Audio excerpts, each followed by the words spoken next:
जहाँ तक ये भोजपुरी वाली बात है, तो लड़कियों को क्या, लड़कों को भी इससे दूर रहना चाहिए, क्योंकि जो भोजपुरी के लिरिक्स होते, अरे भोजपुरी में अच्छे अच्छे गाने बनाओ भाई, इतने अच्छे अच्छे लिरिक्स होते, इतने अच्छे अच्छे शब्द होते हैं, उसको भी यूज करो। अब भोजपुरी में आप माँ बहन को ही कर रहे हो तो आप समझ ही सुनाना चाहूंगी मैं। जौने सुखबा ससुरारी में हो, जौने सुखबा ससुरारी में तौने सुखबा कहूना, ए पहुना ए मिथिले में रहूना। भोजपुरी में जो ये अश्लील गाने बजते हैं, हिंदी में भी बजते हैं, लेकिन उसमें कोई ध्यान नहीं देता क्योंकि वो हिंदी है, लेकिन भोजपुरी है तो हिंदी को भी उठना चाहिए। मैं हवा हूँ कहाँ वतन मेरा, दश्त मेरा ना ये चमन मेरा। कथा वाचन करते होते हैं तब आपके सामने बहुत सारा भीड़ होता है, उस भीड़ में अपने आप को कभी अनकंफर्टेबल महसूस करती हो आप? नहीं, बचपन से के डाढ़ मैया हो, नीमिया के डाढ़ मैया डाल ली सनवा की झूमी झूमिना, मैया झूल ली झूलनवा की झूमी झूमिना, मैया झूल। नमस्कार, अभी आप देख रहे हैं खबर 247। फिलहाल हम सीतामढ़ी में पुपरी के पास भामा गांव में है, और यहां पर हम इसलिए है कि हमारे साथ हैं दो उभरते हुए कलाकार जिनको ज़रूरत है आपके प्यार दुलार और सपोर्ट की, और तमाम जो ऐसे बड़े बैनर हैं जिनके नाम का सहारा लेकर के इन लोग कामयाबी की तरफ और आगे कदम बढ़ा सकते हैं। सबसे पहले मैं बता दूं कि ये लोग हैं कौन। ये लोग हैं, ये है दीक्षा मिश्रा जी, और ये है अवनी मिश्रा। ये बालिका व्यास दीक्षा मिश्रा जी, और ये बालिका व्यास अवनी मिश्रा जी हैं। और ये लोग कथा वाचन करती है, संगीत का भी ज्ञान रखती है, गाना वाना भी गाती है, गाना वाना भी गाते हैं।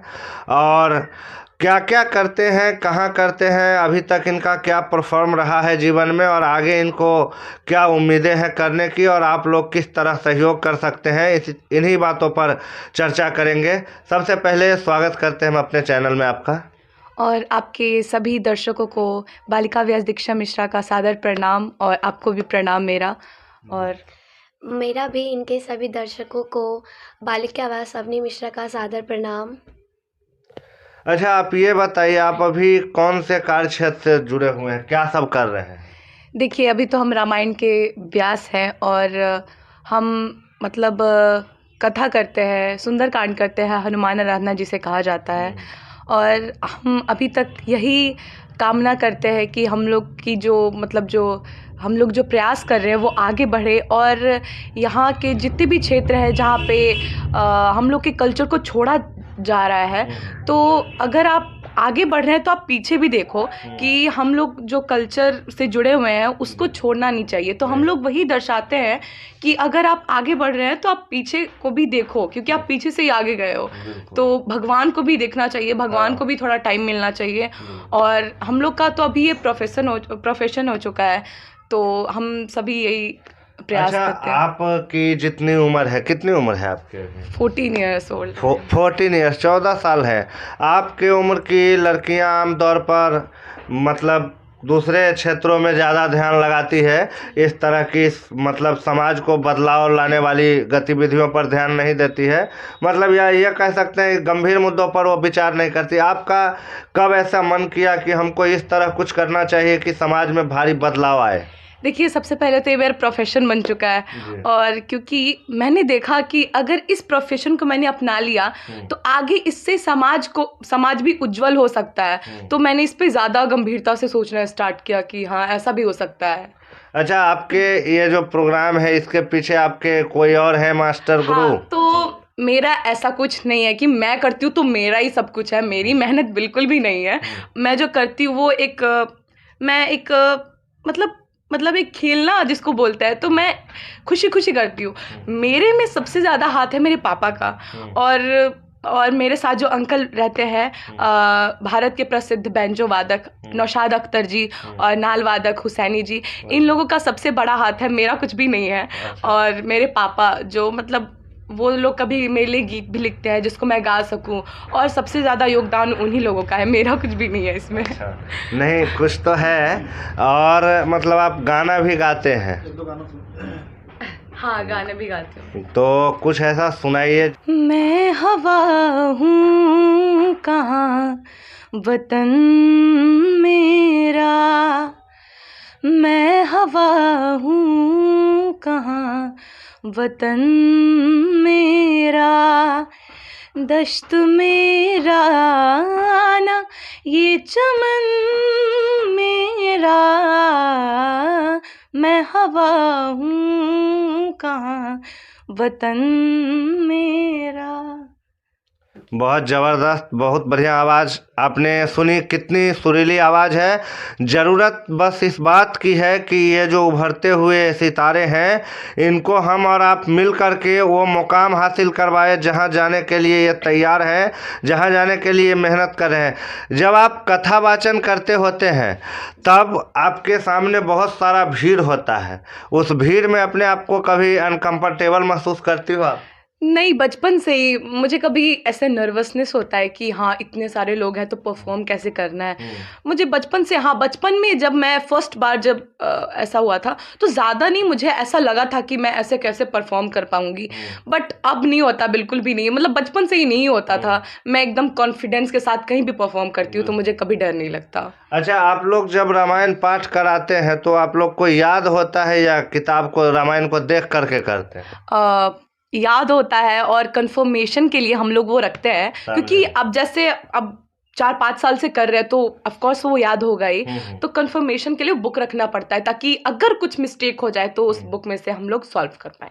अच्छा, और आप कितने भाषा में, जैसे आप हिंदी में अभी गज़ल सुनाए, भोजपुरी, मैथिली ये गाना सब भी गाते हैं या सिर्फ हिंदी ही जब कहीं स्टेज परफॉर्म में होता है? हाँ, भोजपुरी भजन है ना। हाँ। ये भरत व्यास जी का, हाँ। उनके भजन हम गाते हैं, और ऐसे अश्लील वाले नहीं गाते, बिल्कुल भी अश्लील वाले गाने नहीं। और गाने को तो हम गा सकते हैं बहुत चीज, लेकिन हम लोग मर्यादा में रहते हैं। उस हिसाब से जो हम कर रहे हैं, जो काम हम कर रहे हैं, उसके हिसाब से हम वो गाना प्रस्तुत करते हैं। तो गाने को तो बहुत कुछ गा एक सकते हैं। होता है जो आजकल आमतौर पर देखा जाता है, कहीं भी अगर प्रोग्राम आता है तो ज़्यादातर जो युवा वर्ग के लोग हैं उनका डिमांड होता है भक्ति गानाओं को चलाना या भक्ति गानाओं को गवाना, तो इससे दूर रहना ही बेहतर है।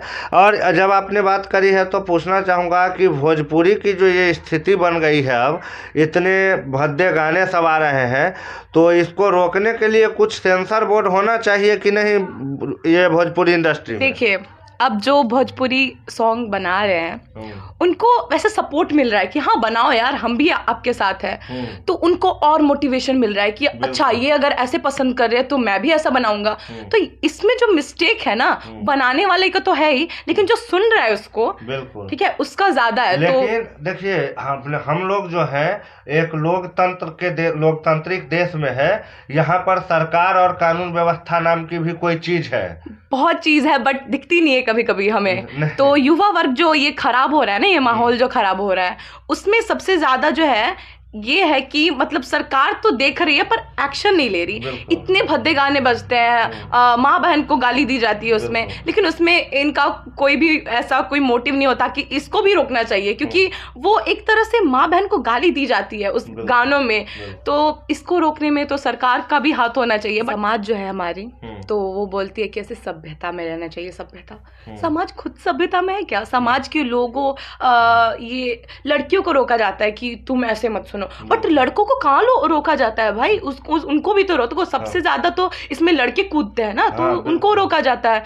तो ऐसा मैं बताना चाहूंगी कि भोजपुरी में जो ये अश्लील गाने बजते हैं, हिंदी में भी बजते हैं, लेकिन उसमें कोई ध्यान नहीं देता क्योंकि वो हिंदी है, लेकिन भोजपुरी है। तो हिंदी को भी रुकना चाहिए और भोजपुरी को भी। अभी के आप जितने फिल्म देखेंगे वो बिल्कुल भी अच्छे नहीं होते, बिल्कुल ना। VFX उनका अच्छा होता है, ना उनका कंटेंट अच्छा होता है, तो ना फिल्म अच्छे होता है, ना सॉन्ग अच्छे होते हैं। तो भोजपुरी और हिंदी बराबर है, दोनों इक्वल है, तो उन दोनों में कोई डिफरेंस नहीं है, बिल्कुल भी। अच्छा, आपका क्या सहयोग होता है यहाँ पर? आप कार्यक्रम में आपका क्या सहयोग रहता है? मैं दीदी के साथ उनके पीछे पीछे गाती हूँ और मैं चाहती हूँ कि मैं और इसमें और मतलब आगे बढ़ूँ और आजकल के जो अश्लील गाने हैं उन्हें बंद करके और इन्हें भजन में और सहयोग करूँ। मेरा बचपन से शौक़ था कि मैं ये सिंगिंग करूँ और मैं मतलब अपने कल्चर को आगे बढ़ाना चाहती हूँ। आपने सुना उम्र कितनी छोटी है लेकिन कितने बढ़िया विचारों के साथ इस क्षेत्र में है। अच्छा, आपके द्वारा जो स्टेज शो किया जाता है आजकल, कहाँ मतलब कितना किए हैं स्टेज शो अभी तक, कैसे चल रहा है कैरियर? स्टेज शो बहुत कम करती हूँ क्योंकि मैं रामायण की व्यास हूँ, तो मेरा ज़्यादा जो है वो हनुमान आराधना ज़्यादा होता है। स्टेज शो मैं बहुत कम करती हूँ क्योंकि उसमें जो है ना एक ऐसा माहौल बन जाता है कि एक अच्छा माहौल भी होता है, एक खराब माहौल भी होता है। तो अच्छे माहौल में अगर जाना है आपको तो वो पता चल जाता है कि किस हिसाब से माहौल है। बट मैं जो है ज़्यादा स्टेज शो को छोड़ के अपना हनुमान आराधना। अच्छा, आप मैथिली भाषा का भी कार्यक्रम करते हैं? हाँ। कुछ जैसे मैथिली में एक सुनाना चाहूँगी मैं। हाँ, सुनाइए। जौने सुखबा ससुरारी में हो, जौने सुखबा ससुरारी में तौने सुखबा कहूना, ए पहुना ए मिथिले में रहूना, ए पहुना ए मिथिले में रहूना। बहुत बढ़िया आपने सुना और इसमें तमाम मिथिला के बड़ाई को भी समेट लिया गया है।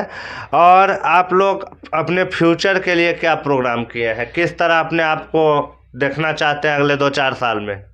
देखिए, फ्यूचर का किसने देखा है, और कोई बनता नहीं है, कोई बनता नहीं है, कोई हो जाता है। क्योंकि जो सोचता है आदमी वो मुझे नहीं लगता कि वो हो ही जाता है। लेकिन मेरा जो मोटिव है वो ये है कि मैं अपने भजन को आगे बढ़ाऊं, मैं जो अपना ये काम कर रही हूँ, मैं प्रोफेशन जो कर रही हूँ उसको आगे बढ़ाऊं, और अगर भगवान तरक्की दे तो मैं आगे भी उसको उभार सकूं और मैं इसमें लगी रहूं, सिंगिंग से ही जुड़ी रहूं किसी भी। अच्छा, जिस तरह से और भाषाओं को, जैसे भोजपुरी के अश्लील गाने हो या सभ्य गाने हो, उसको जिस तरह से तवज्जो दिया जाता है, जिस तरह से माना जाता है, उस तरह यहाँ पर मैथिली क्षेत्र होने के बावजूद मैथिली को नहीं माना जाता है।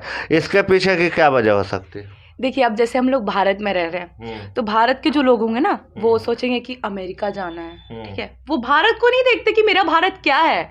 अब जैसे कोई मिथिला का जो लोग होते हैं वो मिथिला को नहीं देखते कि मिथिला को क्या है, लेकिन मुझे बिहार से बाहर जाना है। अरे भाई, बिहार में जो है उसको तो पहले ढूंढ के निकालो। पहले आप जो मिथिला के जो सॉन्ग्स होते हैं, जो लोकगीत होते हैं, वो कहाँ बाहर मिलेंगे? बट कोई देखता नहीं है ना, उसको तो भोजपुरी में ज़्यादा आनंद आता है, तो वो भोजपुरी में उनको पता नहीं चलता what is the lyrics. But वो देखता है कि अब मिथिला में तो कुछ है नहीं, क्योंकि इसको मतलब इसको आगे नहीं बढ़ाया जा रहा, क्योंकि वो तो कोई करता नहीं है। अब सब भोजपुरी में, हिंदी में अपना गाना बना रहे हैं, ना मिथिला का कोई कुछ कर रहा है, ना बिहार इसी के वजह से पीछे है, क्योंकि उसमें जो टैलेंट है वो कोई नहीं दिखाता।